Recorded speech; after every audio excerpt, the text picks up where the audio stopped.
This is from Exodus chapter 19, verses 1 through 8. And it's the arrival at Mount Sinai. On exactly the third month of the anniversary of the Israelites leaving the land of Egypt, they came into the Sinai desert. They traveled from Rephidim, came into the Sinai desert, and set up camp there. Israel camped there in front of the mountain while Moses went up to the God. The Lord called to him from the mountain, "This is what you should say to Jacob's household and declare to the Israelites. You saw what I did to the Egyptians and how I lifted you up on eagle's wings and brought you to me. So now, if you faithfully obey me and stay true to my covenant, you will be my most precious possession out of all the peoples, since the whole earth belongs to me. You will be a kingdom of priests for me and a holy nation. These are the words you should say to the Israelites." So Moses came down, called together the people's elders, and set before them all these words that the Lord had commanded him. The people all responded with one voice, "Everything that the Lord has said, we will do."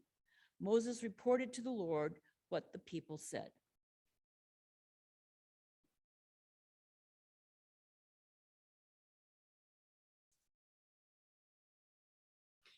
Have you ever played a game, either as a kid or with a kid, in which there were no specific rules? Right? Those made up games on the backyard, the kind of games that evolve whenever kids are just hanging out, right? And even though there's not a plan, somebody always seems to take charge. They have a grand vision in their brain, but at their young age, they don't have the organizational management or the vocabulary to explain that vision to anybody else. So they start with authority and give instructions. Everybody has to get from here to the apple tree, and you have to do it without stepping on any dandelions. And if you step on a dandelion, you have to freeze, and two people have to take you and touch you to unfreeze you. And so everybody starts trying not to step on a dandelion, and those that do freeze, and others try and get to them. And then about halfway to the apple tree, that person in charge goes, "Oh, wait a minute, first one there wins," and have changed the rules midstream. Have you ever experienced that? Either yourself or with your kids or with other kids? The twist in the rules doesn't take too long to have no team spirit left, but rather a lot of grumbling about who put them in charge. We've heard it before in our own lives, perhaps, but certainly in the story of Exodus that we've been exploring for the last couple of weeks. The people have been taken out of Egypt, and as part of the story, metaphorically, they've been carried on eagle's wings. Imagine that, like just lifted above and carried through everything. They have been cared for as a mother eagle cares for her young, supported, protected, encouraged. And when they leave the nest and step out on their own, upheld until their own wings will carry them. The presence of God was all around them. And yet the Israelite people complained, right? About water, the lack of it or the bitterness. They complained about the desolation in the desert, and that the rules of the game that they had been playing in Egypt didn't fit, and they didn't know what to do. Everything was upended. What were they supposed to do? Die in the desert? Didn't take too long for them to look at Moses and go, "And who put you in charge?" Well, Moses needed a time out, not necessarily for bad behavior, but because he needed a time out. For those of you old enough to know, he needed a Calgon moment. Calgon, take me away. If you're too young to know that, talk to me afterward. Moses gets away, and God has called Moses to go up the mountain. And there God says that the people should faithfully obey the covenant made with Abraham, Isaac, and Jacob. It was already established a long time ago. Just faithfully do that, and all will be good. So Moses comes back down the mountain, tells the people that simple instruction: obey the covenant, be faithful to the covenant with Abraham, Isaac, and Jacob. And the people go, "Sure, we'll do that." And Moses looks at him and goes, who are you? Who are these people, right? They have changed. And God, however, is never one to pass up on a change of heart. And so God calls Moses back up the mountain and says, now that I have their attention, let's see. I want to make sure they learn how to play by the new rules of this time and place, this time of reforming and reshaping that they might not know it, but that's what's happening to them in the desert. It's a moment of liminality on their journey. They are not in Egypt and they're not yet in the promised land. They're in a space of possibility. So God says, let's get down to business. And God talks and talks and talks. Over and over, God says things to Moses, giving Moses not just a few rules to live by, but a lot of rules to live by. Now, pop quiz. You know some of the rules they got, right? You're like, huh? The 10 Commandments. What 10 Commandments can we list? How many can list any? As a group, can we get all 10? I always goof up. I can always get 9 personally, right off the top of my head. So 10. Kathy. No other gods before me. Tick. We got that one. All right. John. Thou shalt not kill. Got that one. Honor thy mother and father. Got that one. Don't covet another man's wife. That's the one I always miss. Not bear false witness. Thank you, Mary. Yeah. What else we got? Love your neighbor. Well, it doesn't quite say that, but that's what it boils down to, right? Yeah, the 10. So no graven, no other gods. Why are we here? Remember the Sabbath. Thanks, Bob. Yeah. And what does your parents always tell you, Doug? Don't take the Lord's name in vain. He has 2 sons.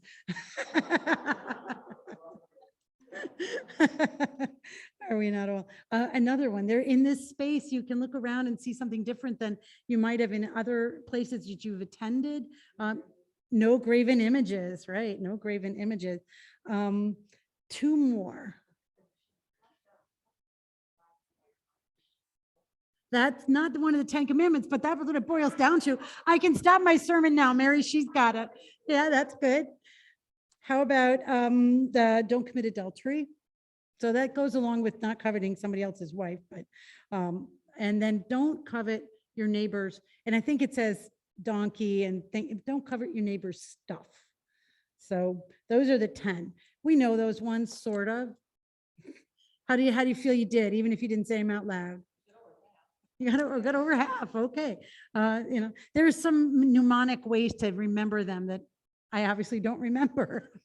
So they didn't work for me. So we have those rules and we know those rules. We've heard those rules. We may have seen them in different places and we know about them, but believe it or not, God talked for a long time. So there were 603 more. And it's like, what? What? Yes, 603 more rules. So 613-ish rules that guided Jewish daily life, their day-to-day living, their liturgical work, life as the people to worship and praise and sacrifice to God. Now, these rules for living are guides for living. They're for playing a game in a way that honors that covenantal relationship with God. They're rules that give us an idea how to live out God's grace and love. Now, the 10 Commandments, those commandments that we know are truly at the heart of the covenant, which you know, because you've already said it, love your neighbor, love God with all your strength and all your might. I'll have to cross that part out when I get to it later, right? But these commandments are given, all 613 of them, to shape a people, to give them a sense of who they are as a holy people in right and good relationship with God and those around them. It's supposed to guide every dimension of their life. And it's very hard to do all 613. There are people who to this day try their very best to live out all of those guidances. the laws of God. And so they're not something that's all in the past. There are a few that try, and it's very difficult, but they're to guide every aspect of our life. They are 24/7 kind of thing.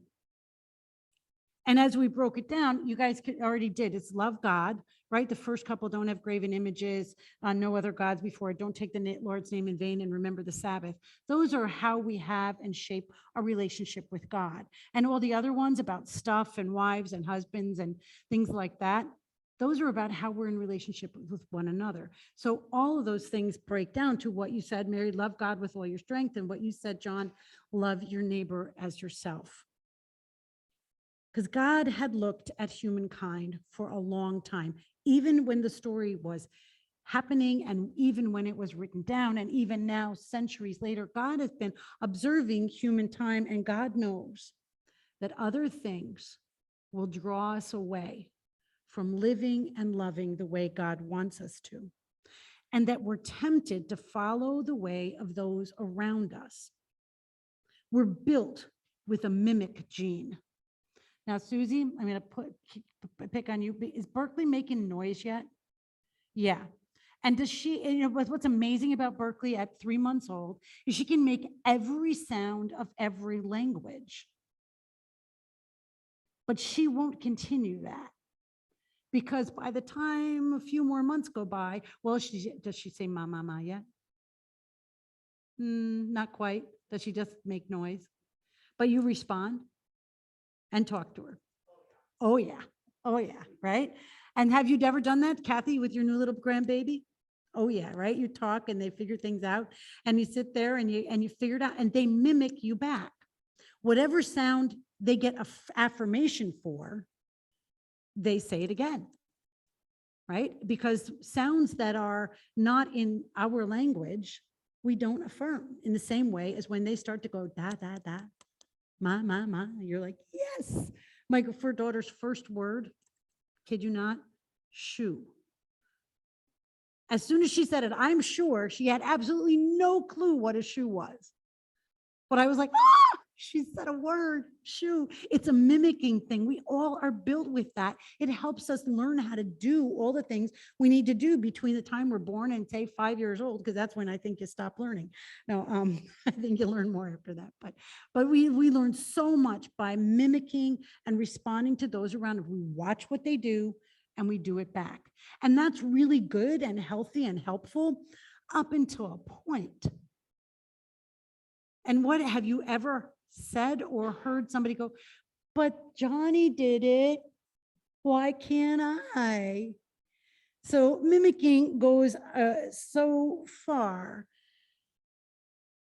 but it also draws us to follow what other people around us do. And we have to have something that grounds us to make those decisions about whether we follow what Johnny did or not, right? We have to look and see how our decisions are grounded in that love of God. The rules of the game that God gave at Sinai bind our hearts to God and to one another. And we're instructed to tell those stories to our children over and over again, because they're not a burden. They're not an obligation. They're a challenge to keep, even on the best day. But the guidelines are boundaries for behavior that lead to freedom. Freedom to love, freedom to seek unity and justice, freedom to look and see and examine everything and anything that doesn't align with the love of God. Anything and everything that doesn't align with the love of God. This Sunday, as the last Sunday in October, is always Reformation Sunday. And it was on this day in 1517, somebody can do the math to how long that was ago, a long time ago. You may have heard of Martin Luther, right? A very devout Catholic, a Roman Catholic, and he asked the Roman Catholic Church to examine itself. He challenged the way things were being done at that time, the way that God's laws were being applied and interpreted. And his understanding did not line up with the way he saw the church practicing faith and what he knew of as the love of God, and how the power of the law could be used to shape, as he called it, a priesthood of all believers. He didn't think that things that were being done at that time in that place in Germany were living and leading people to live a faith-filled life of loving and serving God. So he said, let's check this out. Let's look at how we've become legalistic and punitive in our application of the law. I think when he nailed those 95 theses, not 95 Reese's, I've seen the memes. Someone had put 95 Reese's cups on a door. 95 theses, 95 ideas that he thought the church at large needs to think about. I think that he nailed them up. He goes, who put them in charge? Right? And I think that even though the Reformation was however many years ago started by Martin Luther, some would say that approximately every 500 years, there's another reforming and reshaping, and we're in the midst of that. Is understood these days that we need to ask the question, who put who in charge? And how are the laws of God being applied to our life? Are we living them out? It's a perpetual question. It's not a one and done. You want it to be one and done. Martin Luther figured it out. And we as Protestants follow that line of thought, we're good. That's not how it works. You have to think about it over and over and over again because society changes and we as individuals change. And we need as a church to ask how we have participated in, how we have become complicit in or benefited from anything that exists, any structure, any system, any power, anything that doesn't live into and out of the love of God. That's the litmus test for anything and everything we do. We make our budget decisions. Does this show how I love God? We make our personal relational decisions. Does this show how I love God? We have political decisions that we are a part of as people in a community. Is this how we show the love of God? All those things are a perpetual set of questions that these rules given so long ago give us guidance to do. Now, when Jesus was asked the most important question, they just had to go to Mary Gross because she knew the answer. And John, right? We were right here. We got Jesus right with us, Mary and John. And but I truly believe that love God with all your heart, with all your strength, with all your mind, and love your neighbor as yourself. It's so simply said and so hard to do. The rules and laws of God are always to keep people's best interest at heart. And when we say, like those people at Sinai, we're going to do that, we're going to do everything God says, it's not a burden. It's not an obligation. It's a response. It's a response to the love that we have experienced already in God. This day we have candles that are lit and some that are yet to be lit, some that are the unlit ones, maybe for ones that we didn't stand up in light for. But we have the saints who have gone before us, who have showed us, and we can mimic them. They weren't perfect. I know some of them. I lit candles for some of them. They weren't perfect. But they endeavored in what they did to show God's love, to show God's grace, and to teach us about that. And sometimes they taught us by we had to learn it because they didn't do it. That's a very real possibility, right? They didn't do it, and so I know that that didn't work, so I'm going to do something different. So that's a teaching as well, as someone who did it, and we can follow their example. They taught us how to love by doing it well to us or not. They taught us how to serve. They taught us how to work for justice. They taught us in no uncertain terms that we're the beloved of God. You wouldn't be here if someone hadn't done that for you. They have carried us on eagle's wings. They had lifted us up, protected us, encouraged us, strengthened us, and now our wings are strong enough to go on our own. Their light goes with us, and we can mimic their faith as we bear each other and those that we have yet to encounter in the constant love of God. The rules are unlike our childhood games. They don't change in the middle. Praise be to God, right? They're steadfast and they're true. And we still might wonder, who's in charge? I think God put you in charge. I really think God put you in charge in each place in your life to live and show and be responsible for sharing that faith. And I see it happen here.